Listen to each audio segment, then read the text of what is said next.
10 പച്ചമുളക്, 1 തുടം വെളുത്തുള്ളി, 2 ടീസ്പൂൺ ഇഞ്ചി, 1 ടീസ്പൂൺ ഉലുവപ്പൊടി, കറിവേപ്പില, മുളക് പൊടി 100 ഗ്രാം, പിന്നെ ഈന്തപ്പഴം 20 എണ്ണം. അത് വിനാഗിരിയിൽ കഴുകി വൃത്തിയാക്കിയ ഈന്തപ്പഴമാണ്. ഒരു കാരണവശാലും പച്ചവെള്ളത്തിൽ കഴുകരുത്. പിന്നെ ഉപ്പ് പാകത്തിന്, കായപ്പൊടി,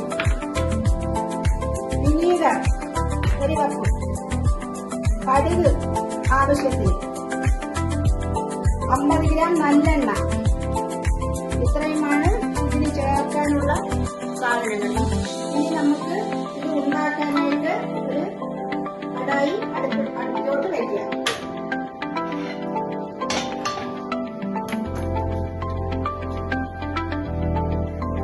അതിൽ നമുക്ക് 50 ഗ്രാം നല്ലെണ്ണ ഒഴിക്കാം.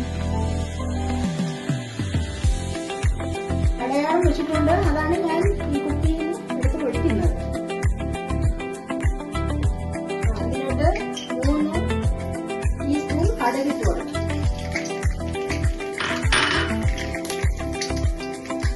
കടുക് ഒന്ന് പൊട്ടി വന്നതിന് ശേഷം നമുക്ക് മറ്റുള്ള ചേരുവകൾ ചേർക്കാം.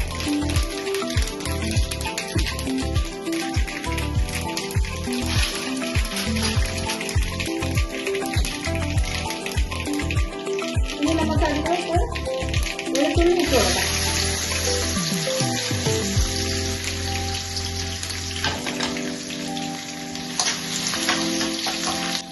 വെളുത്തുള്ളി 2 മിനിറ്റ് നേരം വഴറ്റണം. ഇഞ്ചി ഇട്ട് കൊടുക്കാം.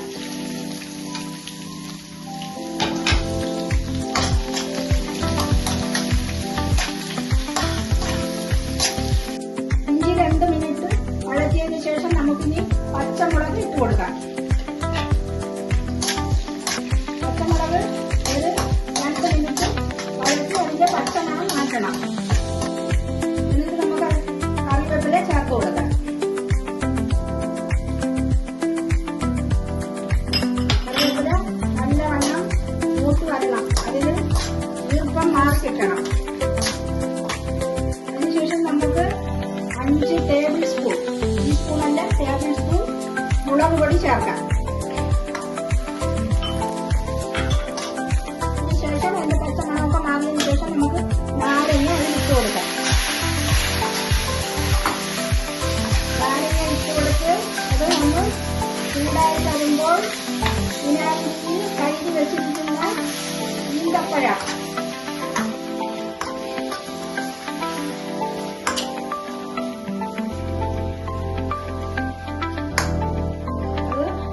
ഒന്ന് ചൂടായി വന്നതിന് ശേഷം നമുക്ക് 20 ഈന്തപ്പഴം ചേർത്ത് കൊടുക്കാറുണ്ട്.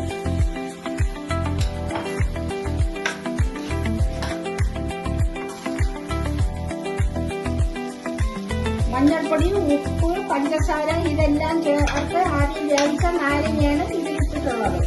അത് ഈ നാരങ്ങ ഒന്ന് ചൂടായി വരുമ്പോൾ, അതായത് ഒരു 2 മിനിറ്റ് ചൂടായി വന്നതിന് ശേഷം നമുക്ക് ഈന്തപ്പഴം ചേർത്ത് കൊടുക്കാം. ഈന്തപ്പഴം ഇതിൽ ചേർത്തിട്ടുണ്ട്. എന്നിട്ട് നമുക്കിതിൽ 1/2 കരണ്ടി ഉലുവപ്പൊടി ചേർത്ത് കൊടുക്കാം. അതിനുശേഷം നമുക്ക് 1 കപ്പ് വിനീഗർ ചേർത്ത് തിളപ്പിക്കാം.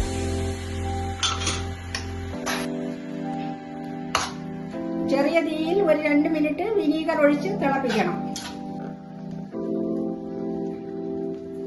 ആവശ്യത്തിന് നമുക്ക് ഉപ്പ് ചേർത്ത് കൊടുക്കാം. 3 കരണ്ടി, ഈ സ്പൂണിന് 3 കരണ്ടി ഉപ്പാണ് ചേർത്തിട്ടുള്ളത്. അവിക്കാൻ നേരം കുറച്ച് ഉപ്പ് ഇതിന് ചേർത്തിട്ടുണ്ട്, അതുകൊണ്ട് കുറച്ച് ഉപ്പ് ചേർക്കാൻ മതി. ഇനി അവസാനമായി നമുക്ക് കായപ്പൊടി ചേർത്ത് കൊടുക്കാം. കായപ്പൊടി അവസാനമായി ചേർത്തോളെങ്കിൽ അതിന്റെ മണം പോകും. 2 ടേബിൾ സ്പൂൺ കായപ്പൊടിയാണ് ചേർക്കുന്നത്.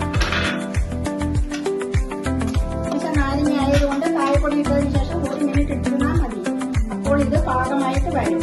അപ്പോൾ നമുക്ക് സ്റ്റൗ ഓഫ് ചെയ്യാം. കൂടുതൽ വേവിച്ചു കഴിഞ്ഞാൽ കടുപ്പ് കൂടിക്കൊണ്ടിരിക്കും. അപ്പോൾ നമ്മുടെ ഈന്തപ്പഴവും നാരങ്ങയുമുള്ള അച്ചാർ റെഡിയായി വന്നിട്ടുണ്ട്. ഈ വീഡിയോ ഇവിടെ അവസാനിക്കുകയാണ്. എല്ലാ പ്രേക്ഷകർക്കും നന്ദി, നമസ്കാരം. അടുത്ത വീഡിയോ